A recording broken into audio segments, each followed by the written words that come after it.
জানিয়ে দিচ্ছি দেশের শীর্ষ পত্রিকার প্রধান শিরোনাম। প্রতিদিনের বাংলাদেশ। নয়া নৌ প্রতিরক্ষা জোটে বাংলাদেশ। সৌদি আরব ঘোষিত জোটে স্বাক্ষর করেছে পাকিস্তান সহ 14 দেশ।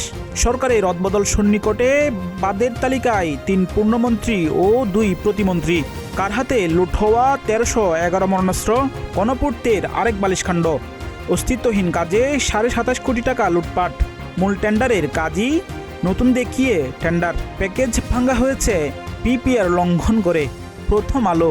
সমুদ্রপথে জাহাজ সুরক্ষা। সৌদির সামুদ্রিক প্রতিরক্ষা জোটে বাংলাদেশ। চুরি ও অনিয়ম ধরা পড়ায় প্রত্যাহার বাংলাদেশিদের 325 গবেষণাপত্র। ভারতের লোকসভায় প্রতিবেদন, বাংলাদেশের সঙ্গে সম্পর্ক নতুনভাবে গড়ার পরামর্শ। আগামীর সময়। হাম না থামতেই ডেঙ্গুর থাবা। বিশ্বে সবচেয়ে বেশি মৃত্যুহার বাংলাদেশে। মশা মারতে বাজেট বাড়ে, সঙ্গে ডেঙ্গু। মারা যাওয়াদের 45%ই নারী। লেয়াজোর আড়ালে ছায়া প্রশাসন হৃদরোগে। প্রত্যর্পণের চিঠি খতিয়ে দেখার কথা পুনর্ব্যক্ত।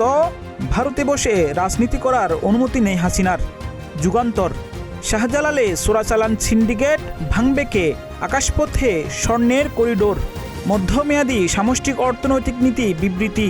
অর্থনীতির বিপদ সংকেত সরকারি নথিতেই। রোগীর চাপে হিমশিম চক্ষু বিজ্ঞান হাসপাতাল। চিকিৎসার আশায় ফুটপাতে রাত। সমকাল। জুলাই গণ অভ্যুত্থান 2 বছরে তদন্ত হয়েছে 14% মামলার। সৌদি প্রতিরক্ষা জোটে বাংলাদেশ। এমএসএফের প্রতিবেদন, জুলাইয়ে বেড়েছে ধর্ষণ ও আত্মহত্যা।